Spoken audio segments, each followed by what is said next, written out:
presentación está en PDF también, lo puedo hacer en PDF porque así podemos hablar. Estaba en PDF, sí. Sí, bueno, entonces lo voy a hacer esto para que podamos verlo hablando.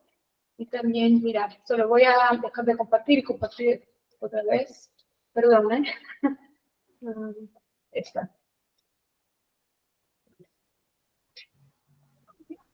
Listo. Ya la estamos viendo, entonces, pues gracias. Después del receso vamos a dar continuidad al segundo panel. En esta ocasión, entonces, el profesor Roberto Mirabelli nos va a hablar de mercados digitales y tributación, facilidades o obstáculos, una mirada a los casos de Mercosur y de la Alianza del Pacífico. Adelante, profesor Roberto, lo escuchamos. Bueno, gracias, Paula. Buenos días. Bueno, nos volvemos a saludar. Lo que planteamos en este trabajo es algo que no es usual escuchar o tratar en los foros de discusión de integración, porque hablamos de una materia muy específica, que es la materia fiscal, y dentro de la materia fiscal lo que tiene que ver todo con los aspectos tributarios o de tributos internos que van más allá de los aranceles que imponen los estados al relacionarse mediante la conformación de bloques. Vamos a la primera diapositiva de ser posible. Es decir, lo que estamos analizando en este trabajo, en esta ponencia, son estos puntos que tienen ahí en pantalla. Primero, tratar de definir qué es un mercado digital. Segundo, cuál es la actualidad de la integración latinoamericana. Tenemos que ver que la integración de los 90 ha marcado un ritmo en cuanto a los elementos fundamentales de esos procesos de integración. Después, a partir del siglo XXI, con la integración denominada poshegemónica o posliberal, ha cambiado la visión de lo que es el proceso de integración latinoamericano. Luego, con la pandemia, como veníamos diciendo, se ha desacelerado o se ha fragmentado lo que son los esquemas de integración. Entonces, la actualidad de integración latinoamericana nos muestra una realidad totalmente distinta que ha evolucionado, ha ido cambiando fundamentalmente después de la pandemia.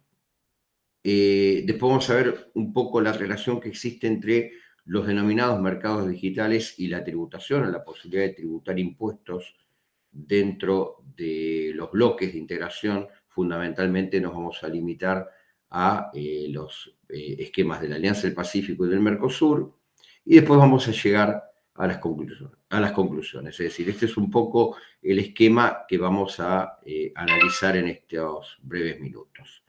Vamos a la siguiente diapositiva, por favor. Bien.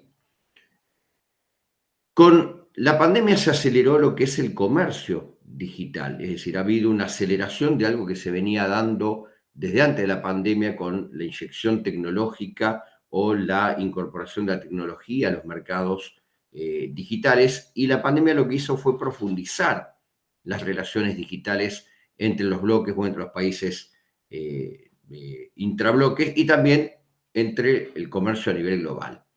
Entonces, primero tenemos que definir qué es un mercado digital y qué favorece el mercado digital. El mercado digital toma dos elementos fundamentales que auspician las relaciones internacionales. Por un lado el comercio y por otro la posibilidad de invertir. Es decir, entran en juego un montón de actores, no solo los estados, sino que también ingresan las pequeñas empresas, las grandes empresas, los consumidores o los particulares. Entonces, ¿qué es esto del mercado digital? ¿O qué se entiende por mercado digital? Tomamos una definición de la CEPAL, que es la más acabada y la más importante en cuanto a la conceptualización del mercado digital, que es la que tenemos expuesta ahí. La finalidad del mercado digital es el impulso, lograr el impulso de un espacio económico armonizado sin barreras transfronterizas para el intercambio de bienes físicos adquiridos por medios electrónicos y la prestación de servicios de forma digital.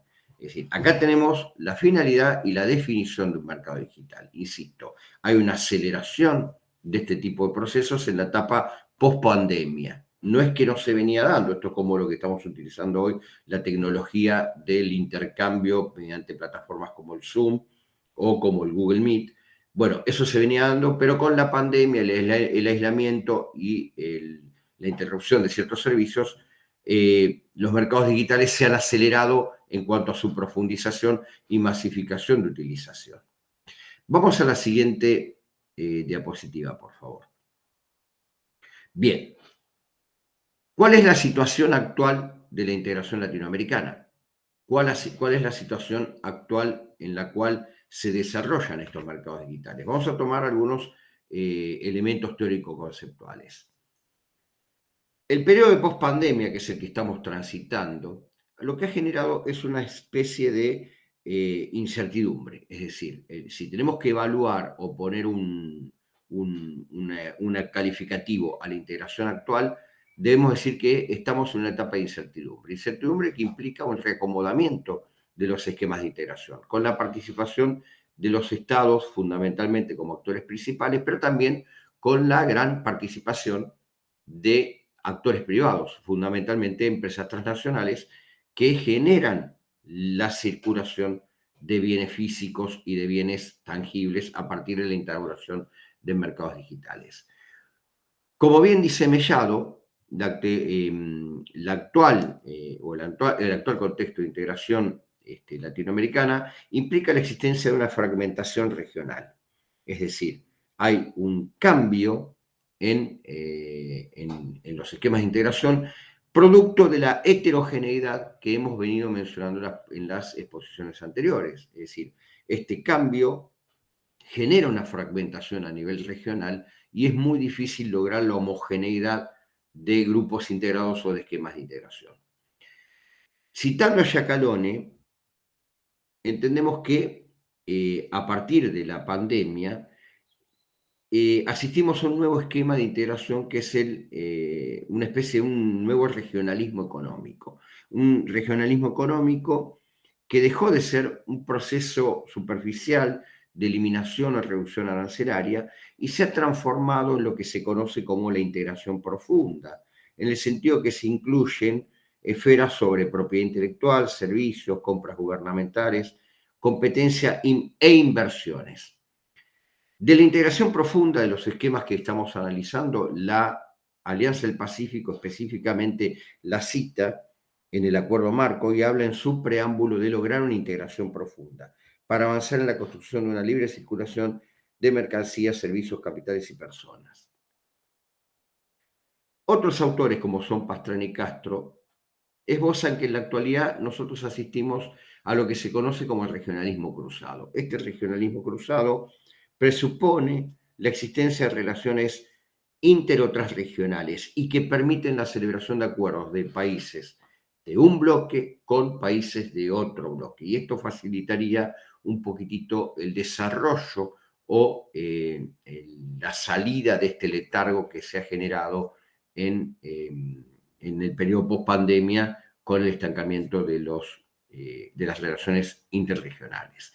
Pero entendemos, de lo que venimos estudiando, que la actualidad nos muestra el concepto que más se ajusta, o el concepto que más se ajusta a la actualidad latinoamericana y a la actualidad de integración, es el concepto de regionalismo líquido.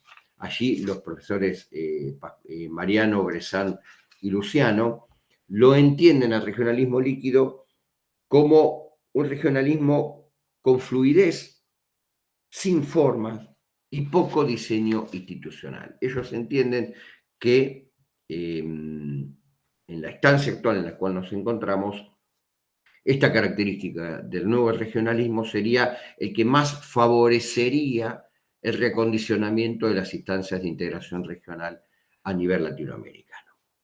Vamos a la próxima diapositiva, por favor. Entonces, entendiendo ya cuáles son las posturas que tenemos, digamos, desde el punto de vista teórico-conceptual en Latinoamérica, vamos a analizar la relación que existe entre lo que se entiende como mercado digital, por un lado, y tributación. Cuando desarrollamos los mercados digitales, o con la ampliación de los mercados digitales o el desarrollo de los mercados digitales, vamos a encontrar dos tipos de obstáculos que tienen fundamentalmente tanto los estados como las empresas o los particulares o las pequeñas empresas que desarrollan un intercambio comercial a nivel regional. Tenemos dos tipos de obstáculos, dijimos, los obstáculos logísticos y los obstáculos fiscales. Los obstáculos logísticos son aquellos que hacen a la organización del comercio digital o la ampliación de los mercados digitales. ¿Por qué ponemos el blockchain o la cadena de bloques? El blockchain o la cadena de bloques es una base de datos a partir de la cual se puede hacer un seguimiento de todo el intercambio comercial. Entonces, incorporar el sistema de blockchain, que es muy utilizado a nivel de comercio internacional, podría ser una solución a este tipo de obstáculo logística, es decir, una empresa que desarrolla un comercio o un intercambio de manera digital con países o con empresas de otro país, podría utilizar este sistema de blockchain para salvar ese tipo de obstáculos, es decir, establecer su logística a partir de esta base de datos. De hecho, la logística, el transporte y los trámites asociados a las operaciones internacionales son áreas potenciales para la cadena de bloques. Hoy la cadena de bloques se utiliza como seguimiento de mercadería o como estructura de la mercadería, pero no hay participación o no hay profundización de los esquemas de blockchain en lo que es el intercambio desde el punto de vista fiscal o tributario. Entonces, si este obstáculo logístico se profundizara, tal vez podría facilitarse un poco el seguimiento del comercio internacional o de la profundización de los mercados digitales en cuanto al intercambio también fiscal o tributario. En cuanto a los obstáculos fiscales, tenemos que tener en cuenta una cosa que es la característica distintiva de estos mercados.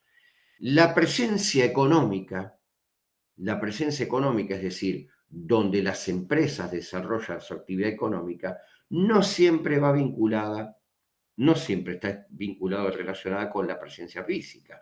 Todos nosotros utilizamos tecnologías digitales que no determinan precisamente la existencia de presencia física en el país en el cual estamos. Por ejemplo, el caso de Netflix. Netflix tiene operatividad en distintos países, pero no tiene presencia física. No obstante, esa presencia económica, pero no física, determina una gravabilidad impositiva.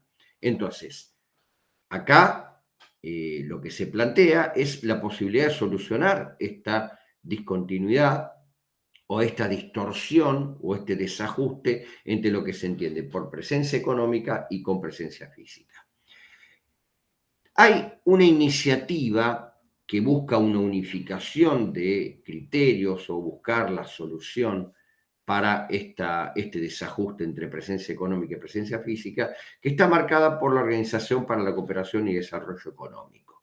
Esta organización ha tomado nota de estos desajustes que se generan por la ampliación de los mercados digitales y ha propuesto dos posibles o dos potenciales soluciones para lo que es el área fiscal y el área tributaria específicamente.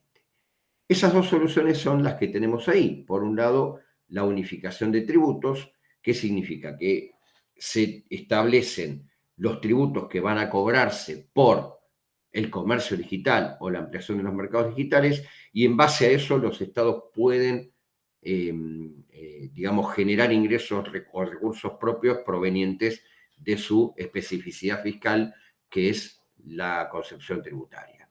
Y la otra solución es la fijación de lo que se conoce como un impuesto mínimo global. Es decir, una vez que las empresas a nivel mundial o a nivel transnacional generan desarrollos de comercio a nivel mercado digital, se grava globalmente o se establece un impuesto proporcional global que sea equitativo para todos. Estas dos iniciativas están en estudio, es decir, tienen ventajas y tienen beneficios. Las ventajas están dadas por la posibilidad de unificar los impuestos a aplicarse y los beneficios están en la posibilidad de que los estados recauden con cierta certeza o veracidad los impuestos que les corresponden tributar a las empresas que tienen acción en más de un estado desde el punto de vista digital. Las contras es que no siempre, lo que juega en contra, es que no siempre las empresas suelen declarar lo que verdaderamente facturan o generan como ingresos. Y esto da lugar a conceptos como la elusión fiscal, que significa un mejor acomodamiento empresarial en función de los mercados en los cuales desarrollan sus actividades, buscando una menor carga impositiva. ¿Por qué citamos el caso del MUDE, es decir, el Mercado Único Digital Europeo?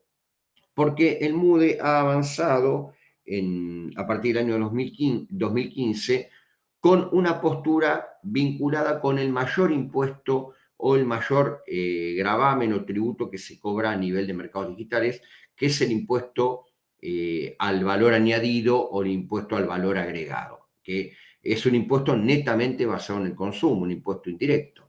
Bueno, la solución que ha encontrado la Unión Europea con respecto a este tipo de impuestos es una primera aproximación a solucionar estos desajustes o estos conflictos de intereses de carácter fiscal o impositivo, es gravar con impuestos al consumo a aquellas actividades en donde el consumidor las recepciona. Es decir, no se grava a las empresas que desarrollan la actividad en distintos estados, sino que lo que se grava es el consumo en el lugar específico.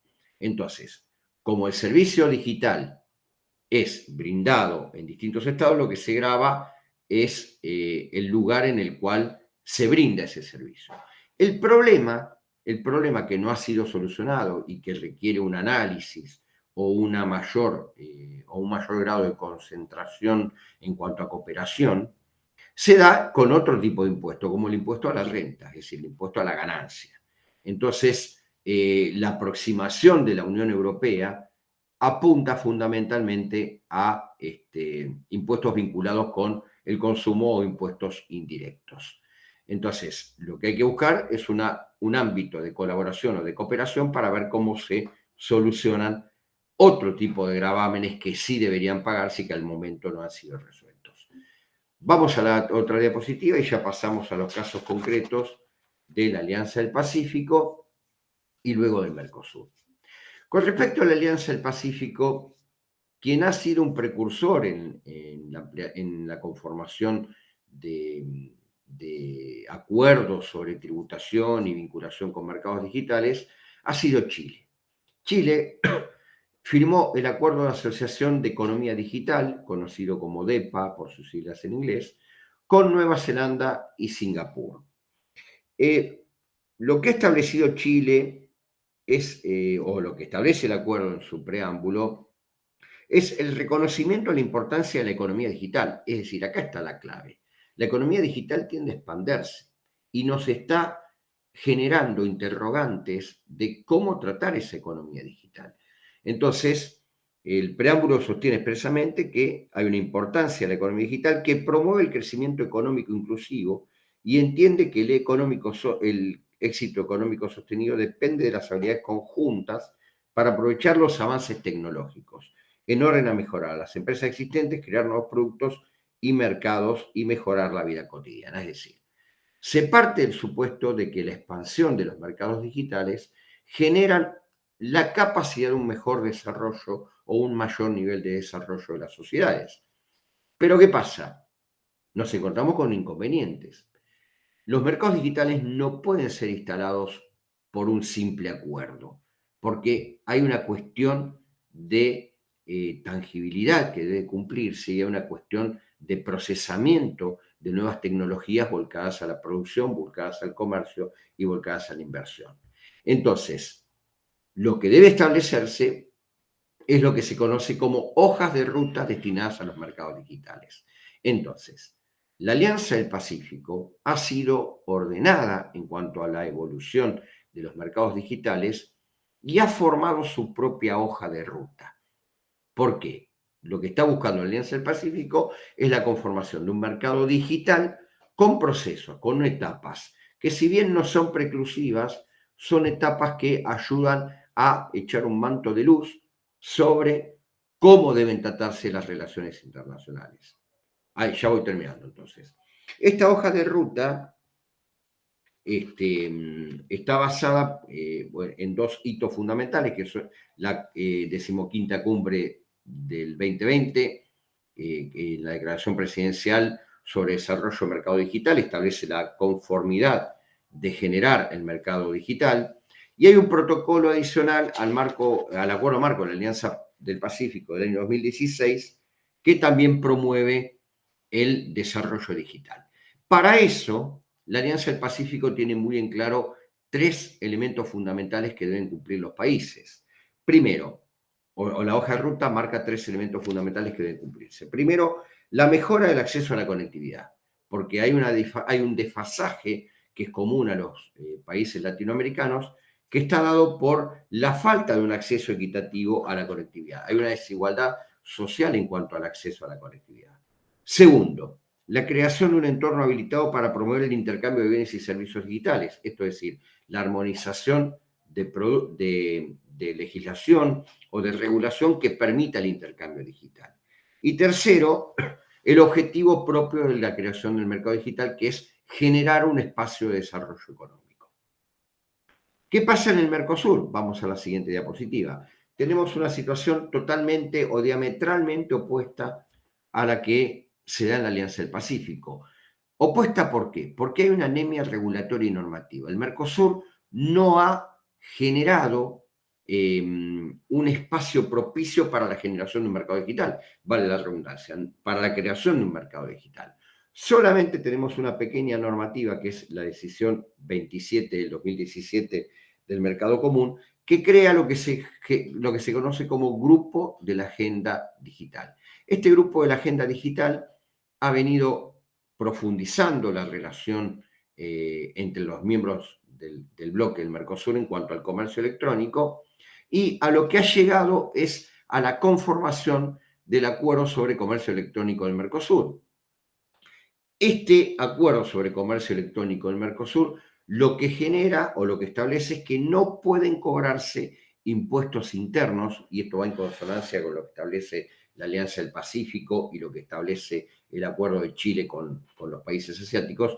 No pueden cobrarse impuestos internos más allá de los arancelarios fijados en los acuerdos y que vayan en colisión con estos acuerdos. Es decir, ya hay una especie de parate o de limitación para que los estados no se sobrepasen en función de la gravabilidad del comercio internacional. Y en el caso del Mercosur específicamente sujeta todo al establecimiento de las normas sobre los principios de la Organización Mundial de Comercio. Es decir, ustedes conocen que la Organización Mundial de Comercio prevé un comercio sin discriminación, y dentro del comercio sin discriminación habla del trato nacional. Bueno, la situación fiscal con el mercado digital estaría vinculada en relación directa con esa imposición de la Organización Mundial de Comercio. Entonces, vamos a la última diapositiva, que son las conclusiones. ¿Cuál es el estado de situación? Bueno, ha habido una aceleración, esto está claro, aceleración o profundización del comercio digital en el periodo que nosotros denominamos como periodo de pospandemia. Los obstáculos que se muestran ante esta aceleración o profundización son los problemas de accesibilidad y conectividad. No todos los estados tienen la misma posibilidad de dar acceso a sus ciudadanos, y hay problemas de conectividad porque hay problemas de inversión, hay problemas de infraestructura, hay problemas de desarrollo tecnológico, que es algo de lo que venía hablando Gabriela en la última ponencia. Esta aceleración de la implementación de mercados digitales requiere medidas. Como venimos hablando que hay una transformación de los esquemas de integración y hay un retroceso en la integración, como que también hay una fragmentación y hay nuevas formas de integración, lo que se insta en principio son el desarrollo de medidas de cooperación. no de integración. Es decir, tratar de buscar soluciones a través de pactos de cooperación. Pactos de cooperación que podrían hablar de esquemas de doble tributación, de sincronización o armonización tributaria, de armonización de medidas macroeconómicas que no impidan el intercambio de bienes o no obstaculicen el intercambio de bienes, que ha sido cada vez más creciente. El tercer elemento que sí debe ponerse sobre el tapete es la implementación de una agenda digital. Es muy difícil cerrar un tema o solucionar problemas de comercio o de inversión si no se implementa una agenda digital. ¿En qué sentido? En establecer pasos o etapas en un proceso que lleven a la consecución de estos fines y permitan el objetivo máximo o la consecución del objetivo máximo, que es el mayor comercio y el desarrollo de la inversión. Ya no solo con actores estatales, sino con la participación de actores privados. Acá tenemos que establecer aspectos de coordinación interna entre los estados y que con la participación privada se generen espacios de coordinación para establecer criterios unívocos de inversión y de comercio digital. Y los mercados digitales que ya están funcionando, tanto de la Alianza del Pacífico como el de la Unión Europea, tienen que ser profundizados. Son dos modelos palpables, dos modelos legítimos que están en funcionamiento y tienen que ser tomados por los demás esquemas de integración. Por ejemplo, en el caso del Mercosur, tendría que haber una profundización. Esto voy a hacer una salvedad. Nosotros sabemos que tanto el comercio intrabloque regional como el comercio extrabloque regional es de muy bajo índice, es decir, hay poca circulación de mercaderías, tanto intrabloque como extrabloque. Bueno, el mercado digital puede ser una herramienta o un elemento que permita profundizar y ampliar ese comercio, relacionamiento mayor entre los países y conformación de espacios de cooperación a nivel mundial en cuanto a la extensión de estos mercados digitales. Es decir, primero, cerrar el espacio interno para después globalizar la situación de los mercados digitales. Para esto, claramente, lo último que digo es la voluntad política. Sin voluntad política, el proceso de integración, aún en una etapa de transformación económica y de transformación regional como la que estamos viendo, es imposible que se desarrolle. Bueno, muchas gracias. Bueno, muchas gracias. Gracias. Gracias, profesor Mirabelli, de la Universidad Nacional de La Plata. Y entonces ahora le devuelvo a usted nuevamente.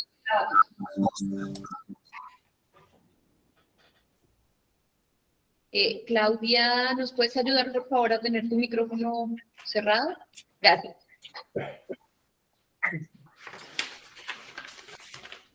Según el orden, damos lugar a Bárbara Carvalho, Neves y Karen Onofrio, de la UNES, UNICAM, de Brasil. América Latina en disputa, en Estados Unidos de Europa y los desarrollos en infraestructura en la ponencia. Listo. Y entonces, ¿podemos empezar? Sí, adelante, por favor. Bueno, entonces, muchísimas gracias para todos que están acá. Yo soy Bárbara, y tenemos a la profesora Karen Onofrio también. El título, como lo ha dicho el profesor Roberto, América Latina en disputa, China, Estados Unidos, Unión Europea y las inversiones en infraestructura. La siguiente, por favor. Bueno, nosotras nos juntamos para pensar en el contexto actual y cómo el regionalismo ha respondido a la crisis y lo que se está pasando en Sudamérica. Y desde una mirada de la infraestructura vimos que había dos problemas. Bueno, una cosa buena y una cosa mala. De una manera vimos que había continuidad, había inversión, pero al mismo tiempo las instituciones estaban fragmentadas, ¿no? Tuvimos la crisis del commodities y con eso las inestabilidades político-económicas en América Latina, las crisis, trajeron a un contexto de inestabilidad y de un poco más ideologización política, y con eso vimos al estrés de las instituciones regionales y el desmantelamiento de algunas de las instituciones, principalmente a la UNASUR. Y con eso, bueno, la cuestión del desarrollo de la infraestructura regional se quedó en un espacio en blanco, ¿no? ¿Qué pasa con eso? Entonces, nuestro problema, para empezar la discusión, es que en este escenario de inestabilidad, las iniciativas regionales, los esfuerzos que fueron hechos desde el año 2000, fueron dejados hacia atrás. Y este espacio regional dejado, ya consolidado, resiliente y que tenía una continuidad desde el año 2000, pues abrió puertas para una mayor actuación y participación de actores extrarregionales, principalmente a partir de inversiones de infraestructura. Sin embargo, el punto es que estas inversiones ya no corresponden a un objetivo de integración, sino que al objetivo que tienen estos actores que van a invertir en Latinoamérica. Con eso empezamos la discusión. La siguiente, por favor. Bueno, la pregunta que parte en nuestra pesquisa es cómo los países de América Latina y Caribe pueden mantener sus intereses, sus objetivos en términos de integración de infraestructura con la actuación de esos actores extrarregionales. Y más allá, cómo mantener esa búsqueda por los intereses de los países en un escenario de desintegración y que no hay más espacios de gobernanza regional autonómicos al respecto de ese tema.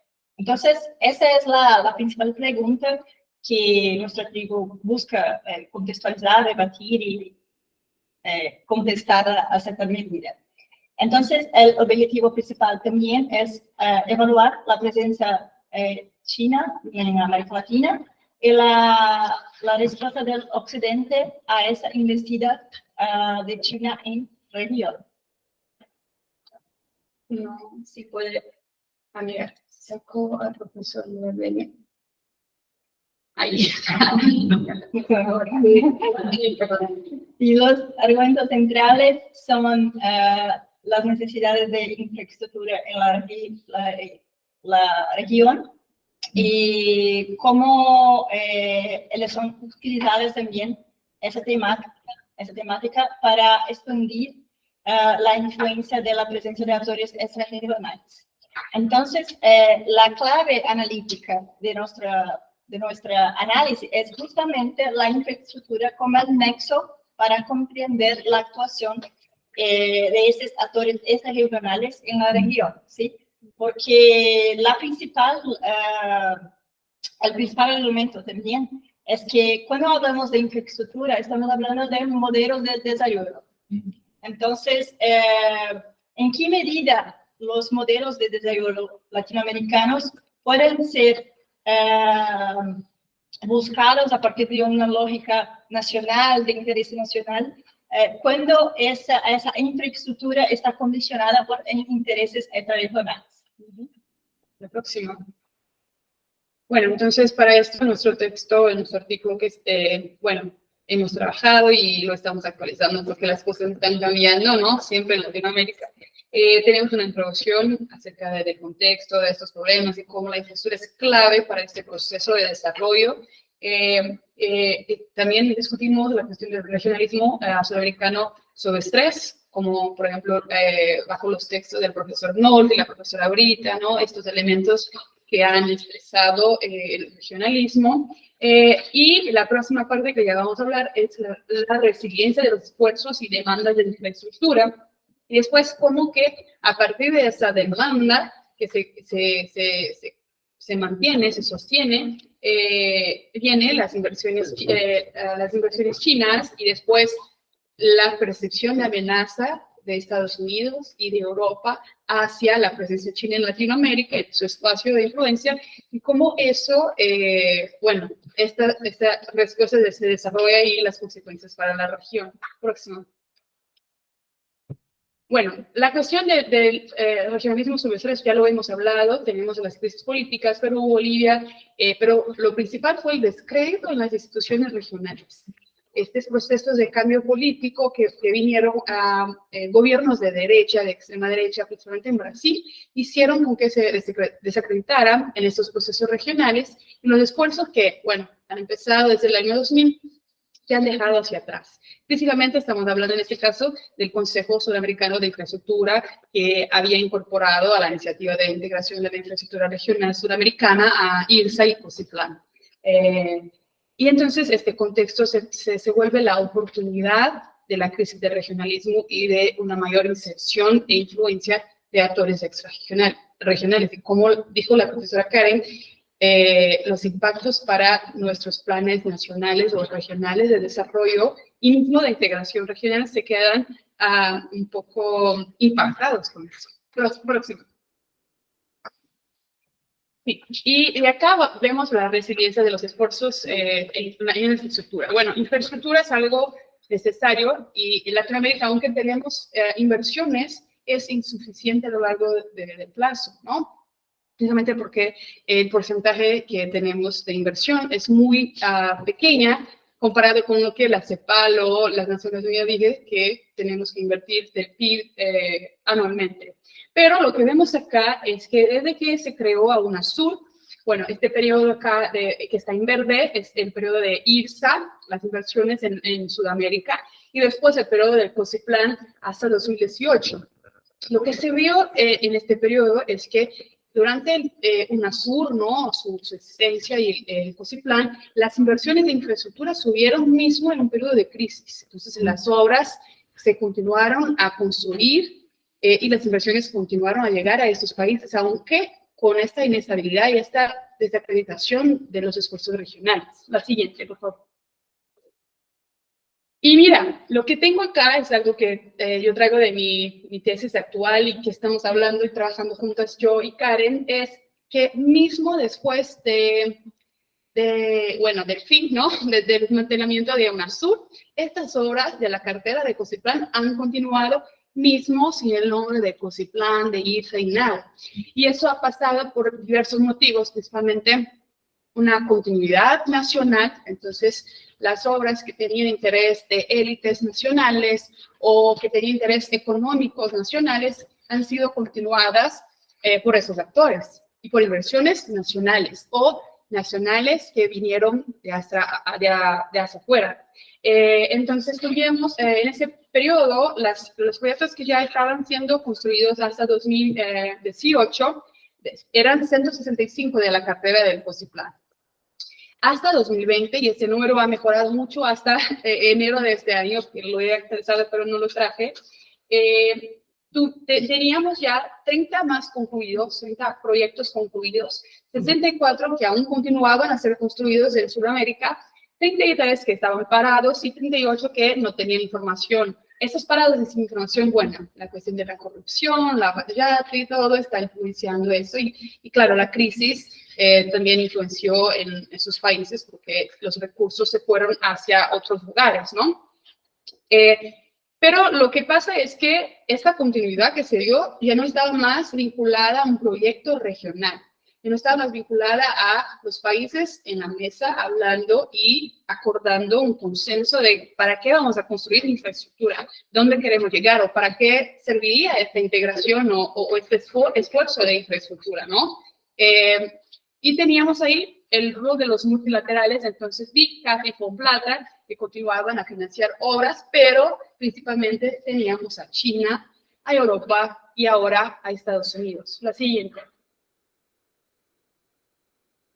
Sí, bueno, y ahí empezamos con China. Bueno, entonces en ese contexto que Bárbara trajo, referente a la resiliencia del tema de la infraestructura, lo que observamos es que se cambió los principales actores que hacían inversión en infraestructura. Entonces, aumenta a partir de 2010 la presencia china en América Latina y principalmente se cambia el rol de las actividades que China tenía en la región. Entonces, si a principios de 2000, 2005, China era básicamente el mayor parcero comercial de los países y la inversión era básicamente inversión directa o mismo la compra de commodities, a partir de 2010 se multifaceta esa acción. Entonces, tenemos 3 ejes principales por los cuales la presencia china se torna más preponderante. Un eje baseado en la cooperación y la relación sur de China, principalmente por medio de los BRICS, los países de la región, que tiene como eje la relación con Brasil. La segunda manera es bilateralmente con los países. También una tercera manera es cooperación vía organismos multilaterales. Entonces, por ejemplo, tenemos en 2013 el Foro CELAC-China, que es crucial para comprender ese papel que China va a hacer más preponderante en tema de infraestructura. Y también la mayor, digamos, iniciativa en este tema, no solo a nivel subregional o de América Latina y Caribe, pero también global, es la iniciativa Belt and Road, la ruta de la seda, que trae el tema de infraestructura como un eje central para la nueva inserción global sin China, en la estrategia global de China. Entonces, a partir de la incorporación de los países de Sudamérica en la iniciativa, crece las inversiones, especialmente en el tema de la infraestructura, como 643% en la América del Sur, la presencia china. Una función que merece destaque en esta relación es la propia internacionalización de las empresas chinas de infraestructura en la región. Entonces tenemos hoy como 20 países que participan de la Belt and Road Initiative en Latinoamérica y Caribe. Lo principal diagnóstico que nosotros llegamos a partir de este estudio es que hoy hay como un bending consensus en la región. O sea, los países, los gobiernos, no consiguen proyectar su desarrollo, su crecimiento, sus inversiones en infraestructura o su crecimiento político sin la cooperación en la relación con China. Entonces, China es como un camino que no hay como fugir en la región. Entonces, que nosotros también conseguimos llegar a partir de la pesquisa es que China entonces toma el lugar de otros actores importantes, principalmente en el periodo de regionalismo poshegemónico, en los términos de inversión en infraestructura. Entonces, por ejemplo, si en el comienzo de los 2010 tenemos 2005, 2006 tenemos Brasil, vía BNDES o otros actores importantes en términos de inversión en infraestructura, a partir de 2010, China, el ex-banco chinés, las empresas chinas sustituyen esos actores de la región. La siguiente, por favor. La siguiente, por favor. Catherine. Bueno, no, perdón. Sí, ahí está. Entonces, con el incremento de la influencia china en la América Latina y Caribe, Estados Unidos va a responder también a esa amenaza. Entonces, en 2019, Estados Unidos lanza la iniciativa Growth in America, o América Crece, que se propone a invertir en infraestructura, en proyectos de infraestructura en Latinoamérica. Eso es parte también de una retomada de la presencia de los Estados Unidos post-Trump en América Latina y Caribe, y una reactivación también de las instituciones estadounidenses en la región. Pero la propuesta de inversión de Estados Unidos en América Latina en el tema de infraestructura es un poco diferente de China, porque preconiza, por ejemplo, la inversión privada, no hay tanto una articulación y cooperación entre los gobiernos, pero solo una abertura de caminos para que los empresarios estadounidenses pasan a hacer inversiones en proyectos de infraestructura en América Latina y Caribe. Entonces, la principal conclusión que nosotros llegamos en relación a esa disputa entre América Latina y China es justamente que Estados Unidos empieza a proponer planos, a armar iniciativas a partir de la amenaza que China representa en la región.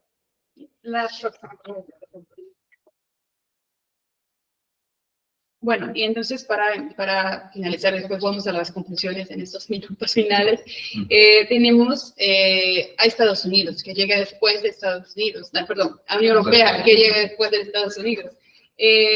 Cuando se tiene esta percepción de amenaza, llega también, después de la creación de América Crece, llega a la Unión Europea en 2021, a diciembre de 2021, y crea el Global Gateway Strategy, o la iniciativa Global Gateway, en que se propone una prioridad de invertir en el mundo para un desarrollo más sostenible, y en una de sus propuestas está la infraestructura, una infraestructura verde, bueno, de acuerdo con la Unión Europea. Sin embargo, y esto es algo más reciente que yo he investigado, que no está acá, es que aunque esté Latinoamérica ahí en esta propuesta de la Unión Europea para las inversiones, el enfoque es en África. Entonces, acá sí está como, están intentando aproximarse de Latinoamérica, se pone ahí porque quieren regresar y ampliar su mercado latinoamericano, ¿no? Ya que China ha ocupado este lugar de Estados Unidos y de Unión Europea, especialmente económica, pero en realidad la Unión Europea no es una competencia en inversiones, porque, bueno, porque en este caso de Global Gateway la prioridad está en África, ¿no? Pero aún así, ellos dijeron que van a apoyar a Estados Unidos, y eso se ve con una concertación entre los países del norte para contener el crecimiento de la presencia china. Y bueno, en eso Latinoamérica se vuelve un espacio de disputa, y por eso el título de nuestro artículo, América Latina en disputa, porque nosotros estamos fragmentados. Y para eso ya pido a Catherine que vuelva a las últimas consideraciones, por favor. Sí, bueno, la cuestión es que estamos en un espacio fragmentado, con instituciones vulnerables, sin liderazgo, con baja comunicación, ¿no? Por lo menos hasta el final del año pasado. Ahora vamos a ver qué pasa, pero con todo eso y la presencia de estos actores extrarregionales, lo que tenemos es un bajo poder de bargaña, ¿no? De hablar y imponer nuestras necesidades, aunque se invierta en infraestructura. ¿Qué infraestructura va a ser? ¿O para quién? ¿Cómo? ¿O se van a escuchar las comunidades indígenas? ¿Qué se va a hacer? La sociedad está incluida en estos debates. Entonces, ¿para qué esta infraestructura? ¿Es para exportar minerales, litio, o es para integrar a Latinoamérica y desarrollar nuestras propias necesidades? Entonces, en esta cuestión de la regionalización económica, la manipulación del modelo de desarrollo basado en commodities, yo y la profesora Karen hemos llegado que, bueno, estos actores en verdad están atendiendo a las necesidades del desarrollo que tenemos en Latinoamérica y el Caribe. Y entonces, bueno, es esto, la infraestructura, su importancia, su centralidad, y cómo pensar esto en el momento actual. No sé si quieres añadir algo para esto. Gracias. Bueno, muchas gracias.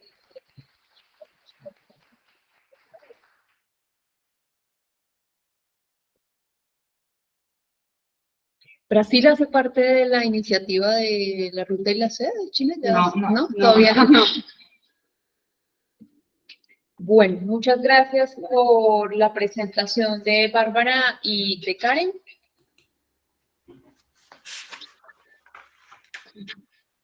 Adelante, profesor Robles. Sí, disculpen, porque justo se había cortado un poco internet y no podía coordinar bien las diapositivas. Mil disculpas. Bueno, continuamos con Beatriz Devides, Ana Julia Alves y Victoria Catarina Nascimento, el ABC del litio, integración regional como alternativa para América del Sur, de la Universidad Federal de Brasil, Sergipe. Voy a no ver tiempo. Adelante, pueden comenzar, por favor. Claro. Bom dia, estamos aqui para apresentar nosso artigo, e o tema principal foi a questão do lítio, né?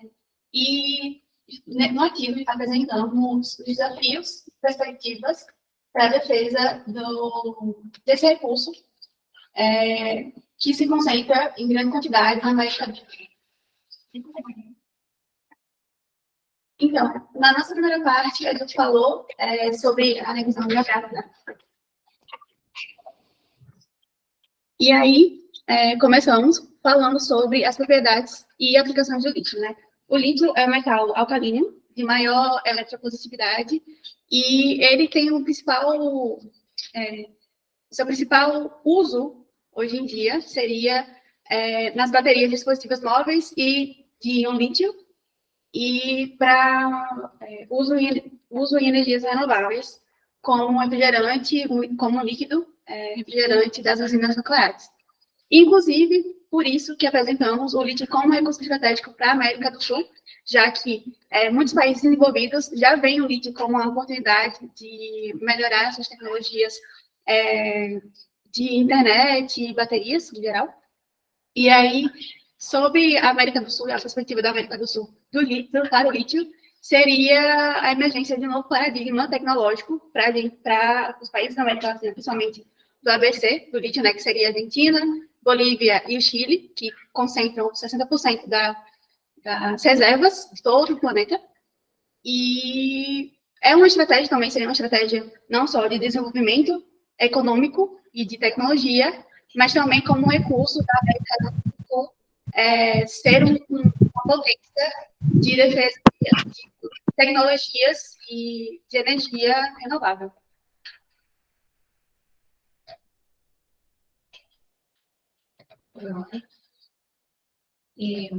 Desculpe, Ana Gleide, você pode fechar seu já. E o terceiro ponto que a gente falou justamente sobre essa questão é que o lítio em si pode ser uma alternativa para sair do uso de energias não renováveis. E também tem a questão da defesa do meio ambiente, né, na região. E também tem a questão, por exemplo, como eu já reforcei, né, o triângulo de lítio, que seria a Argentina, Bolívia e Chile, que são os principais países com as maiores reservas do metal, e por isso começou-se a utilizar esse termo em seminários internacionais, inclusive no âmbito da CEPAL, como uma forma de defender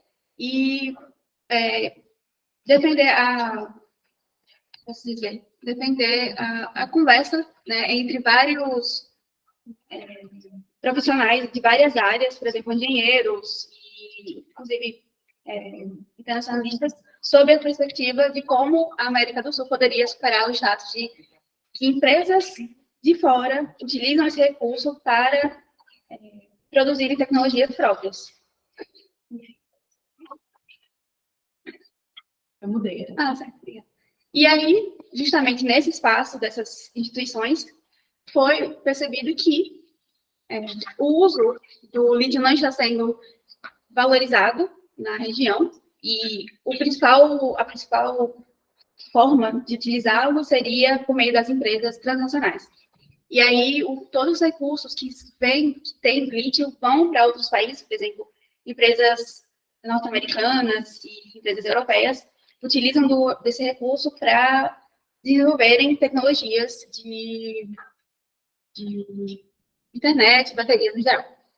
E aí, uma percepção que os profissionais tiveram é que é necessário a defesa da conversa realmente dos países da região para a superação desses status, já que não poderíamos ficar pendentes dessas tecnologias de fora para a gente entender como seria o uso aqui na região.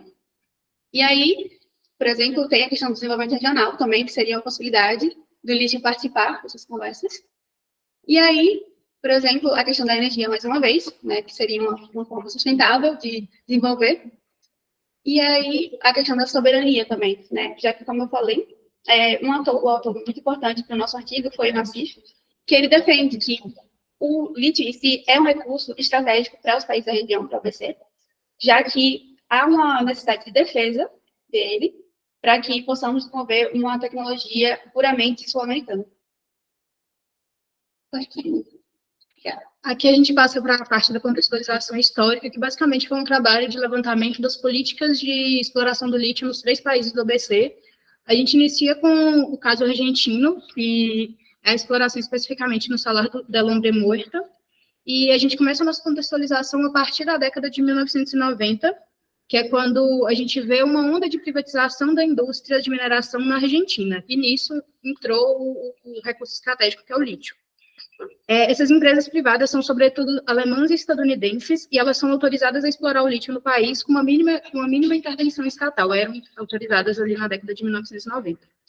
A partir dos anos 2000, a gente inicia uma conversa maior com as comunidades locais, uma ideia maior de reverter a produção de lítio para uma produção de bem-estar dentro da sociedade argentina, e a gente passa por um processo de nacionalização parcial do recurso do lítio, iniciada com o firmamento da empresa IMAD na província de... eu sou péssima no espanhol, de Jujuy, estou muito ruim no espanhol. E com isso era para garantir o compartilhamento dos benefícios econômicos, principalmente com as comunidades locais. A gente tem também, alguns anos depois, um acordo firmado com a Bolívia para a produção conjunta de baterias à base de lítio, no qual a China também está envolvida através da empresa boliviana Cimentos de Litio Boliviano.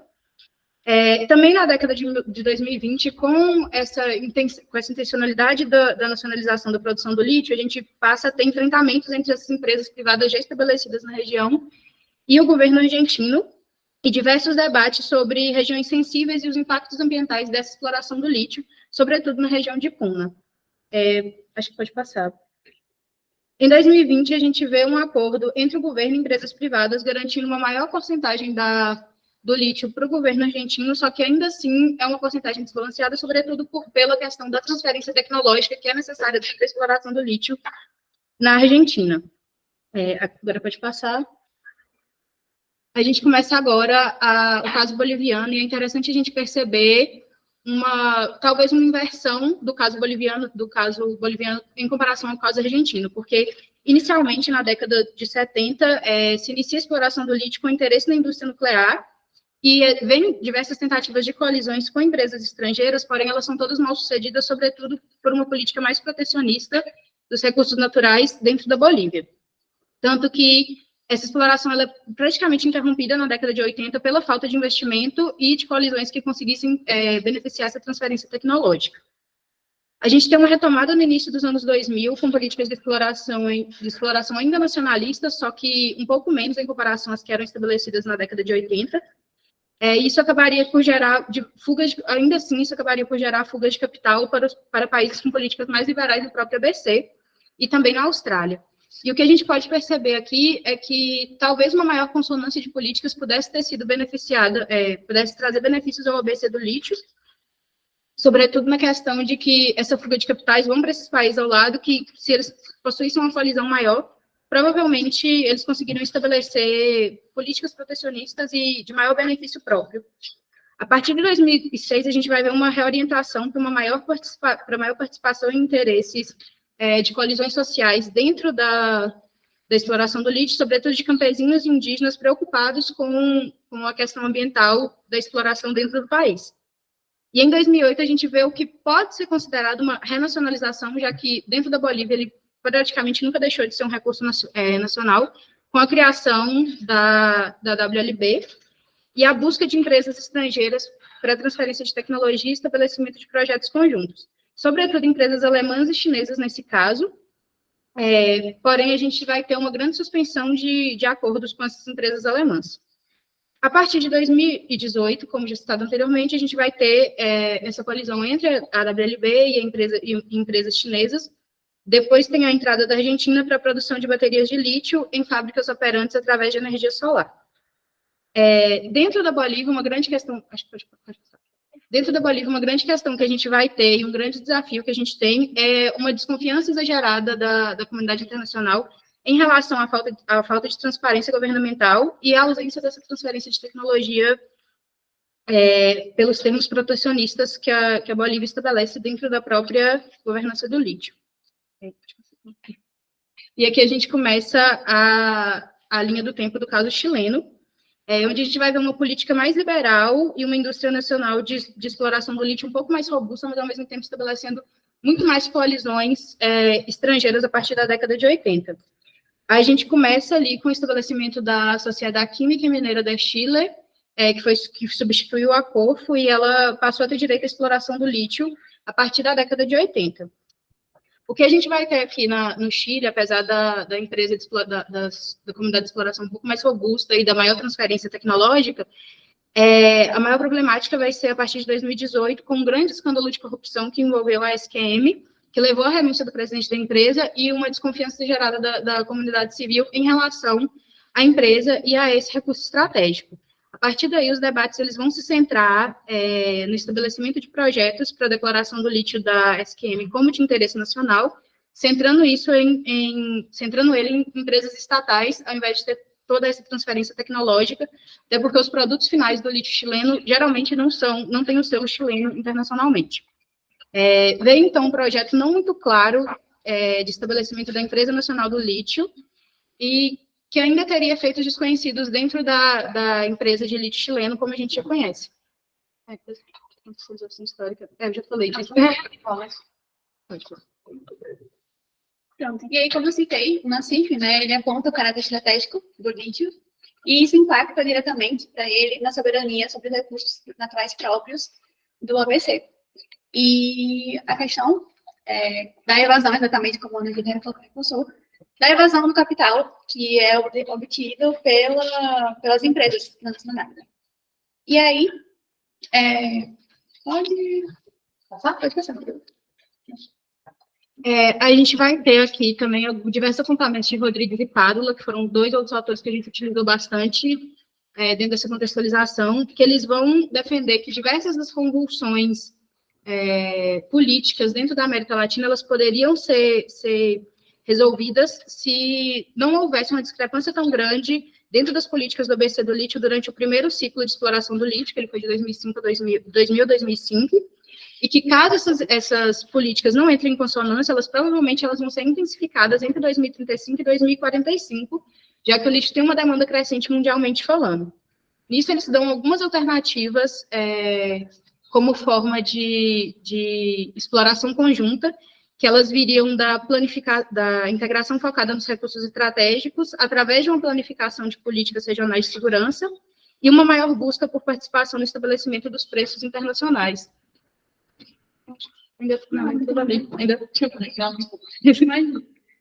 Pronto. E como o último autor que a gente trouxe aqui é da Necas e Costa, que apresenta o Conselho de Defesa Sul-Americano, ou seja, uma instituição já existente, como alternativa à segurança e defesa desse recurso.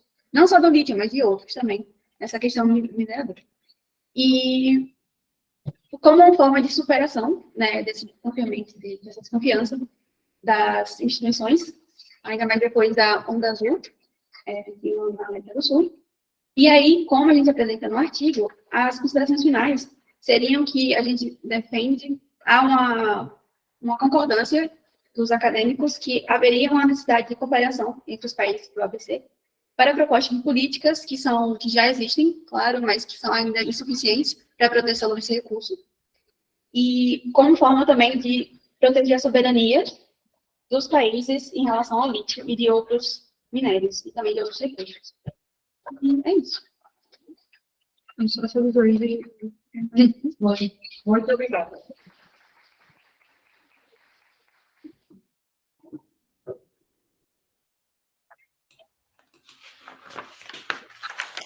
Muy bien.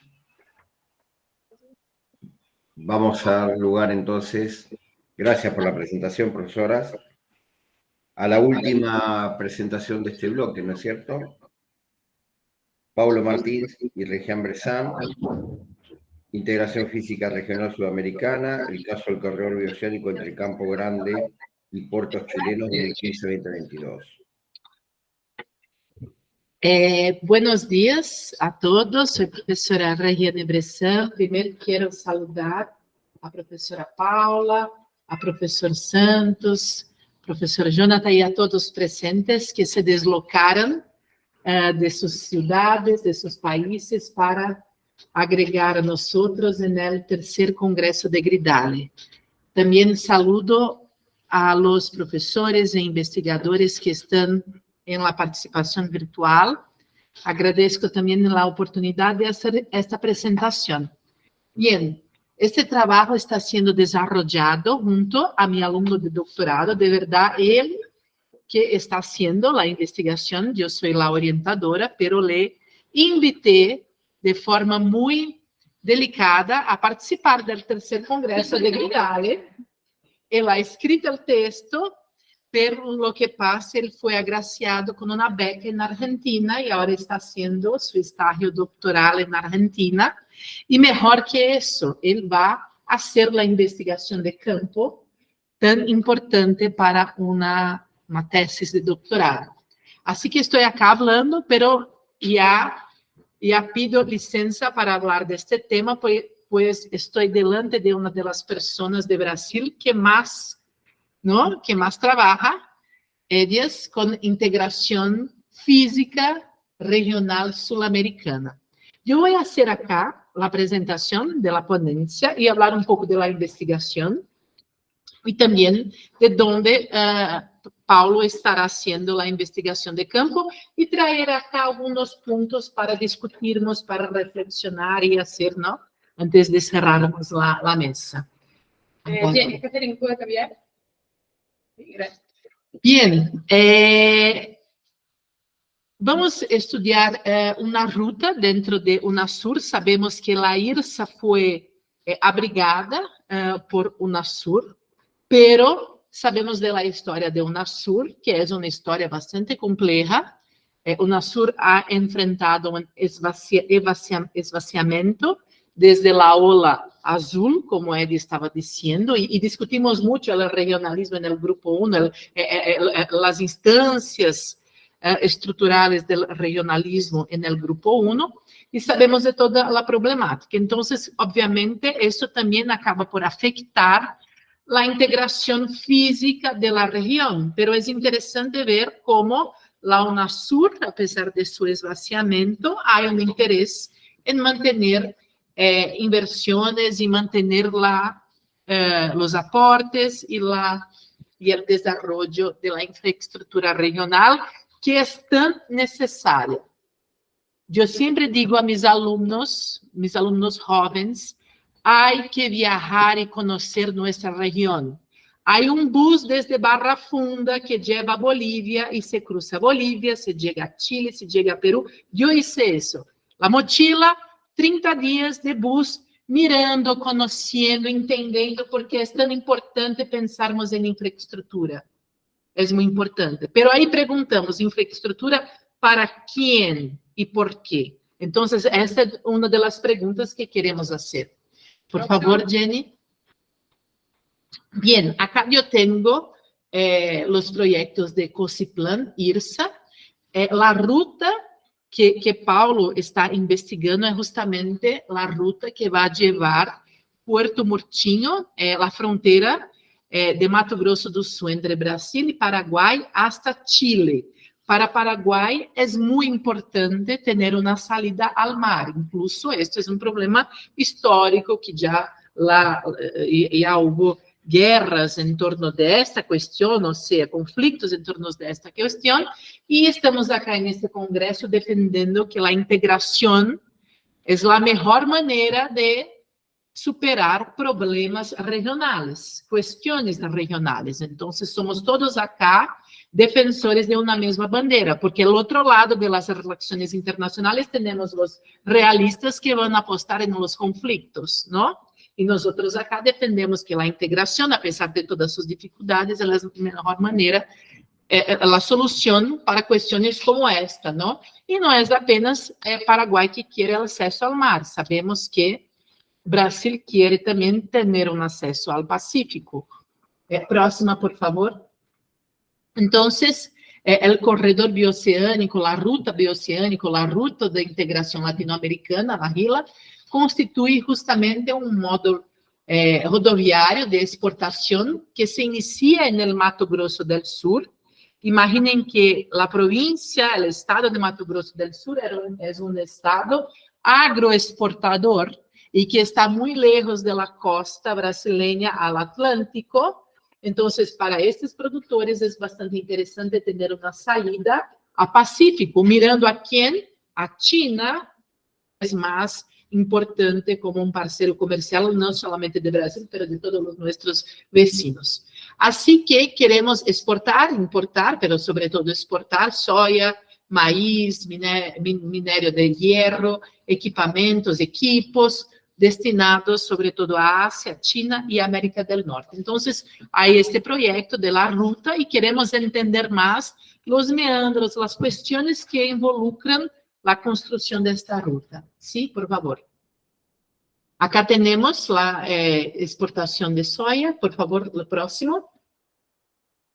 Y acá tenemos la ruta. Entonces, en febrero, Paulo ha estado justamente en este punto de frontera haciendo encuestas, investigación de campo para saber lo que las élites locales piensan de la ruta y sabemos, y ya los primeros estudios, los primeros resultados, que los intereses están muy diversos, incluso conflitantes. Entonces, las élites económicas que están en Puerto Murtinho, los políticos locales tienen, claro, un aporte a esta ruta, pero están desconectados muchas veces con el proyecto más grande de la integración. Entonces, se mira, claro, la cuestión local, pero despegada de una visión de integración regional. Para el fin de año, antes, Paulo debe ir justamente acá en Argentina y visitar también la obra en Antofagasta. Exactamente. Para saber las diferenciaciones de interés del nivel de la obra, o sea, cómo está la construcción y saber también cuándo van a entregar, finalizar y concluir la obra. Sabemos que IRSA tiene un gran problema porque es un tipo de inversión en infraestructura que muchas veces no privilegia las personas locales. O sea, hay una problemática, creo que ya puede pasar al próximo, hay una problemática muy grande socioambiental en estas construcciones. Entonces, una de las preguntas principales, ¿cuál es el tipo de desarrollo que se quiere con este tipo de obra y demandas por la ruta? ¿Cuáles son los impactos y cómo irán a afectar diversos actores que están involucrados, como las comunidades locales y regionales? O sea, ¿cómo este tipo de ruta afecta las personas que viven ahí? El profesor Eduardo Gudinas, de Uruguay, tiene un trabajo muy reconocido regionalmente, y él dice que IRSA como un todo no está mirando el desarrollo local, o sea, es justamente para ayudar a los grandes productores, ¿no?, de soya, de commodities de Brasil o de Paraguay. Incluso en Paraguay muchos plantadores de soya son brasileños que van allá en Paraguay, llevan la tecnología de Brasil para plantar soya. Pero este tipo de ruta contempla a estas élites económicas. No hay una integración de la población que vive allá, no hay un cuidado. Muchas veces la ruta divide comunidades y tampoco hay una preocupación ambiental. Entonces, está haciendo la investigación de campo va a ayudar mucho a contestar estas preguntas. Próximo, por favor. Entonces, ya sabemos que la ruta aérea consolida el neoextrativismo, o sea, una nueva fase de inserción económica de América Latina con un modelo de desarrollo basado no en la superexplotación de activos naturales, que engloba justamente la explotación de hidrocarbonetos como gas, el nafta, petróleo, metales, minerales y productos agrícolas, ¿no?, como soya, azúcar, entre otros. Entonces, la ruta, ella no está pensando en integrar los pueblos. A veces tenemos la idea, América Latina va a desarrollar una infraestructura dentro de UNASUR, no es exactamente para desarrollar las sociedades, para ayudar al desarrollo de las ciudades y de la población, sino contempla esta nueva lógica que está imperando en América Latina, o sea, estamos, y cuando hablamos del acuerdo entre Mercosur y Unión Europea, nosotros consolidamos cada vez más esta situación, o sea, vamos a ser siempre países no neoextrativistas, exportadores de commodities, entonces tenemos que pensar mucho cómo queremos integrar, para quién queremos integrar. Próximo, por favor. Bien, la investigación de campo ya ha traído algunas respuestas, entonces acá tengo que, justamente, Paulo ya colectó datos en la puente internacional, en el puente internacional sobre el río Paraguay, que justamente liga el Puerto Murtinho a Carmelo Peralta, no Paraguay. Entonces, hay un puente, hay una construcción allá, ligando las dos ciudades. Pero Paulo, indo hasta allá, él justamente ve que hay las empreiteiras que están construyendo, y ellas tienen intereses, obviamente, económicos. Hay la alcaldía, los liderazgos políticos locales que muchas veces se promueven arriba de este tipo de inversión, de obra, pero la población está alejada de este tipo de infraestructura, o sea, no está, es como construyen rodovias dentro de ciudades, pero no conectan las ciudades a estas rodovias, o sea, ellos no están mirando desarrollar aquel local para la población. Entonces, la primera investigación de campo ya nos ha traído este tipo de resultado. Próximo.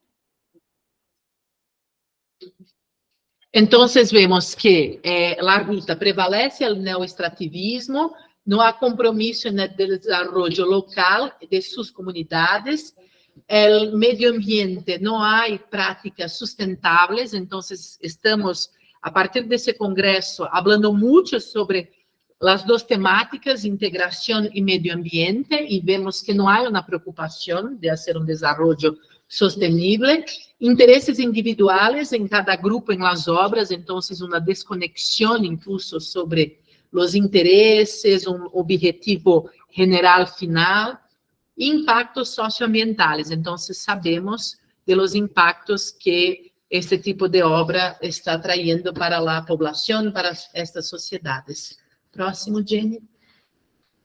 Entonces, más una conclusión es que hay actuación de diferentes grupos económicos, políticos y sociales en la consolidación de este tipo de narrativa que consolida, claro, el fortalecimiento del proceso de integración para intentar una integración, pero hay un camino muy largo, muy distante para que esto traiga desarrollo para todos. Entonces, tenemos un acceso a desarrollo e infraestructura, pero no tenemos claro justamente si va a ser una conexión, una integración como deseamos.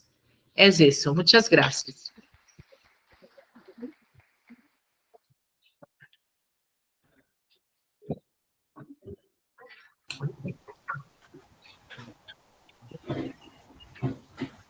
Bueno, gracias por la presentación. No sé si hay algún comentario o alguna opinión.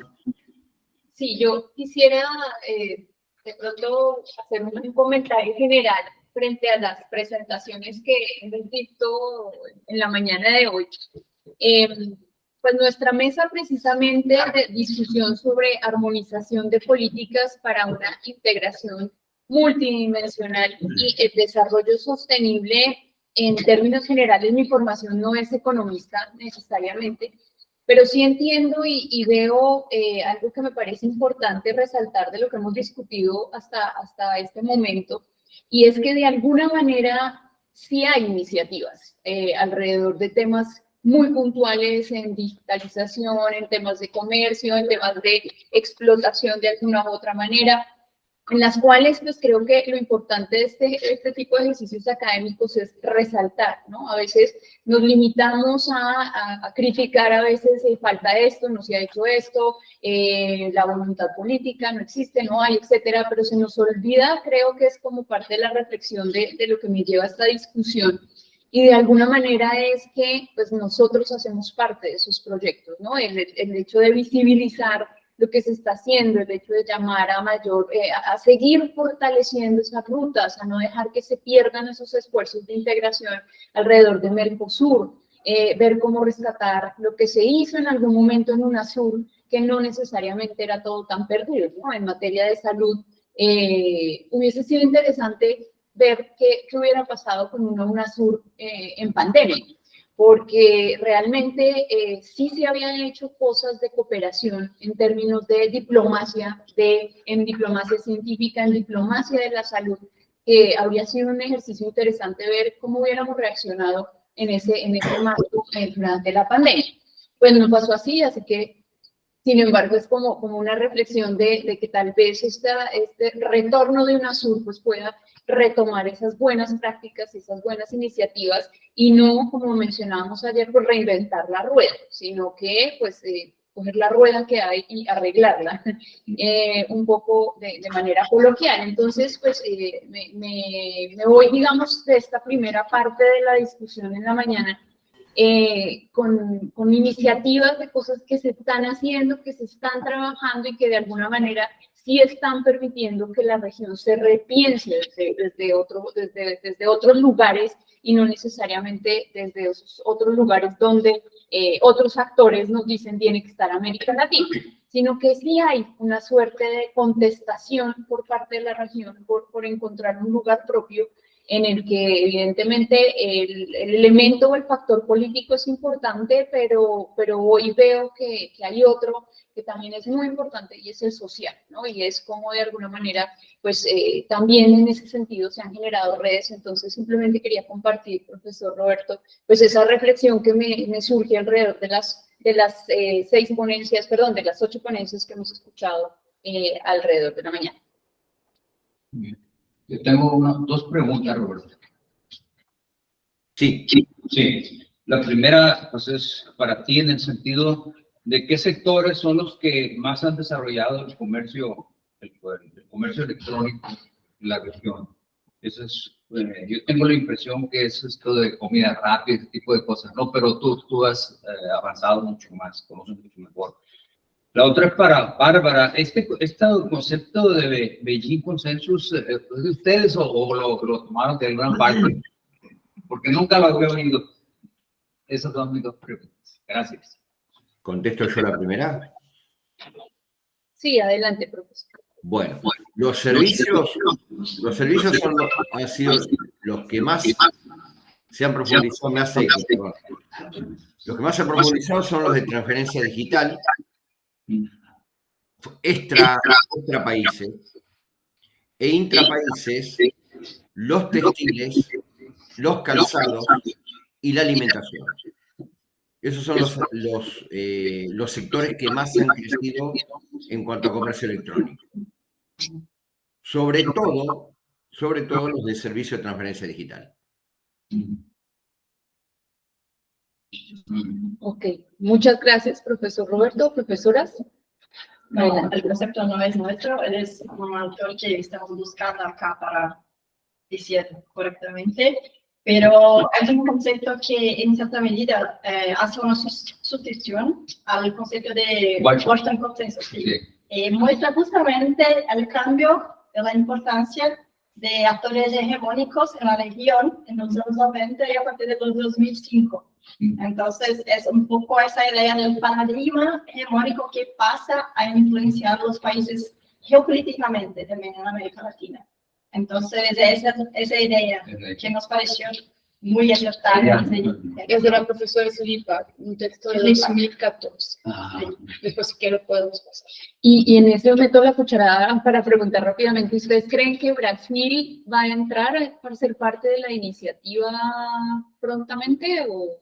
Es que ahora concluya. Pero sí, creo que en la visita de Lula a China, la entrada de Brasil en BRIC estaba en las partes, pero no se firmó nada allá. Pero pienso que es una cuestión de tiempo, porque también pienso que a partir del momento que, por ejemplo, ahora tenemos Dilma como presidente del Banco de BRICS, entonces hay una convergencia mayor en esas temáticas y propiamente en el fortalecimiento de la parcería Brasil-China vía BRICS. En el ámbito global también, pienso que es una cuestión de tiempo también. Tal vez un poco más despacio, porque lo que pasó con Bolsonaro es que, por ejemplo, Brasil ha entrado en la iniciativa América Crece, se ha sumado a la iniciativa estadounidense antes de la China. Entonces hay que primero reaproximarse para después sumarse a la iniciativa. Sí, y hay también una cuestión que veo nosotros como central, que es Brasil. Siempre fue un actor muy relevante en inversión de infraestructura en América, principalmente en América del Sur. En toda América Latina y Caribe también, pero principalmente en América del Sur. Entonces también hay como una tentativa de estructurar, por ejemplo, las instituciones que tratan el tema en el ámbito subregional como COSIPLA en UNASUR. Pensamos que hay también una tentativa, y también se explica un poco la nueva entrada de Brasil tan pronto en BRIC, de se fortalecer el papel de Brasil antes en la región para después firmar algo como la entrada del BRIC. Entonces hay también esa evaluación estratégica por parte del gobierno brasileño, que pienso que eso va a acontecer cuando los órganos de gobernanza regional en torno del tema se fortalecen para esa entrada. De hecho, una otra información que a veces puede ser interesante es que en este año, bueno, cuando regresa Lula, desde 2016, es la primera vez que el BNDES, el Banco de Desarrollo Económico y Social brasileño, vuelve a invertir en infraestructura. Desde 2016 ya no lo hacíamos por Lava Jato, y ahora es la primera vez que sí están empezando otra vez. Entonces, tal vez crecer este instrumento de inversión que ahora sí puede regresar con las empreiteras, ¿no? Las campeones nacionales brasileñas, así lo dicen los argentinos, y bueno, a ver qué pasa. Perfecto, muchas gracias. ¿Alguien más aquí en el salón? A mí me gustaría hacer como resaltar algo, ¿no? Coincido mucho de que las acciones para la integración están hacia dónde va a llegar la integración, ese es el tema.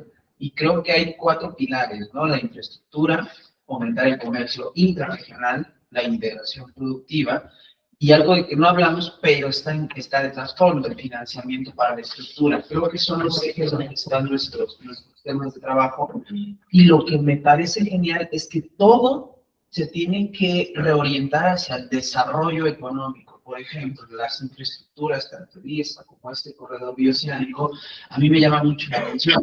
México, la conexión con Estados Unidos es impresionante y es muy tangible.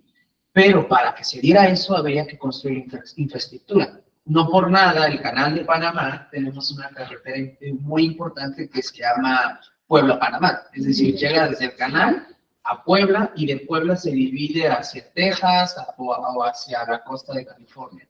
Pero esa infraestructura realmente no coadyuva al desarrollo de las zonas surestes. Es decir, no ayuda a nada a Oaxaca, no ayuda a nada a Guerrero, a Chiapas. Entonces, creo que poner en el centro del debate cómo esta infraestructura puede coadyuvar o no es fundamental. Y el segundo elemento, ¿no? O sea, este comercio o esta integración productiva no podemos despegarla del desarrollo de los trabajadores, de mejor educación, de hacer que la gente pida integración. Por ejemplo, y esto lo ligo con el tema del profesor Roberto, ¿no? Y hacia allá va mi pregunta. Estos unicornios digitales, como pueden ser Mercado Libre, que es argentino, o Didi, que es colombiano, por una parte, es una nueva forma de entrar al rol de la acumulación de capital. Pero, por otra parte, y en el caso de México, se ha vuelto una trampa, se han vuelto jornaleros digitales. Las personas que están trabajando en sobre todo en Didi, trabajan 8 horas, 10 horas, ¿no? Cuando la idea de la innovación es tecnológicas, de servicios en Estados Unidos es, si tienes un tiempo de 1 o 2 horas los fines de semana, pues puedes trabajar, ¿no? O sea, como un dinero extra. Y en América Latina se ha deformado, se ha vuelto el medio de trabajo para entrar. Y bueno, esa es mi pregunta hacia el profesor Roberto, y creo que la convergencia de los temas reaviva la idea de Furtado y de Previch de la época del regionalismo intervencionista, de que el regionalismo tiene que estar con la connotación del desarrollo económico, no nada más al servicio del mercado, sino al servicio de la sociedad, y cómo encontrar esa vinculación a partir de esta época coyuntural, ¿no? Que es el regreso de Lula, y hasta qué punto los gobiernos van a coincidir en eso. Listo. Bueno, muchas gracias, profesor Roberto. Hay una pregunta. Una pregunta más acá en el salón. Não é bom dia, gente. Não é uma pergunta exatamente, mas aproveitando o comentário do professor Paula, do professor Jonathan, não sei se vocês conhecem, mas, enfim, teve um dos episódios do podcast do Observatório de Regionalismo, a gente entrevistou a presidente da Organização Indígena do Mato Grosso, no Brasil. E ela falou de infraestrutura também, e falou, por exemplo, da necessidade de que essa infraestrutura se liga, por exemplo, à agricultura familiar. E lá na Universidade Federal da Bahia tem uma professora, Jana Guiar, que ela tem uma publicação, não sei se vocês conhecem, Átomos da Soja, que ela justamente propõe, propõe uma rota, uma estrada, que justamente fomente a agricultura, a produção da agricultura familiar. Então, teria uma outra experiência de integração latino-americana, de integração em termos de infraestrutura, que não é exatamente esse grande negócio, esse agronegócio, que é o que vocês comentaram ali. Muito obrigada. Yo quisiera hacer un comentario sobre lo que comentaste, Jonathan, ¿me permitís? Sí, sí. Porque vos mencionaste algo que es fundamental y que es lo que nos va a otorgar el equilibrio a partir del 2005, sobre todo, que es cuando la dimensión social ingresa en la integración, cosa que no había sido considerada en lo que era el boom integrador de los 90 con el regionalismo abierto, etcétera, ¿no? Y es el tema central del trabajo. Porque vos recién dijiste, cuando había una hora, se utiliza para trabajar, y hay que conseguir un equilibrio y hay que replantear ciertas posturas o teorías sobre el factor productivo trabajo. Se me vienen a la mente, por ejemplo, la postura de Jeremy Rifkin, que hablaba del fin del trabajo, es decir, cambiar la postura del trabajo, que el trabajador de camisa celeste o obrero que trabajaba 8 horas, y transformar el trabajador en un operador tecnológico basado en la comunicación. Y por otro lado, la postura más filosófica de Antagón, que hablaba de la felicidad del trabajo, que el hombre tiene que trabajar lo mínimo indispensable para producir, pero también para generar su espacio de esparcimiento y de sociabilidad y todo lo demás. La pregunta acá que se nos plantea es ¿cómo congeniamos estas cosas? ¿Cómo juega la integración? ¿Cómo juegan las instituciones? Y tomo lo que estaba diciendo Paula, y voy a dar un sentido medio gráfico. ¿Me escucha? Porque parece que tengo eco y por momentos se va. Bien, Sí, bien, sí, lo esperamos. Voy a hacer un comentario medio gracioso, pero que por ahí es medio gráfico, tomando la posta de lo que dijo Paula, que coincido absolutamente. Ustedes han visto la película Rocky IV, por ejemplo, que viene el personaje principal, viene recibiendo una paliza y de golpe le da un golpe al adversario, que es ruso, bueno, en aquel momento está en Guerra Fría y todo lo demás, y ahí se da cuenta, según lo que le dice su entrenador, no es una máquina, es un hombre. Entonces, ¿tenemos la potencialidad de las instituciones de la integración? Sí, las tenemos. ¿Tenemos la voluntad política? Sí, la tenemos. ¿Tenemos la posibilidad de crecer en infraestructura? Sí, la tenemos. ¿Tenemos potencialidad laboral y productiva? Sí, la tenemos. La pandemia fue ese golpe que tal vez nos hace reaccionar ante la crisis o el problema que estamos teniendo en el regionalismo latinoamericano de incertidumbre, como para poder salir y refundar aquello que estaba como caído o que había sido visto como que no podía ser un factor aglutinante de un interés común o de un destino común. Pero bueno, quería hacer ese breve comentario. Jonathan, justo vos hablaste del tema del trabajo y se me vino a la cabeza esas dos posturas, ¿no? ¿Cómo congeniamos esto de, bueno, a las nuevas generaciones hay que obligarlos a trabajar más imbuidos en la tecnología que ellos manejan? Pero por otra parte, ¿qué hacemos con las generaciones que ya se están retirando del trabajo? Porque la exigencia cada vez mayor del comercio, cada vez mayor la inversión, la transnacionalización se va acrecentando. ¿Y cómo nos preparamos desde el punto de vista de la integración para afrontar esos desafíos? Esa era una reflexión final que quería hacer.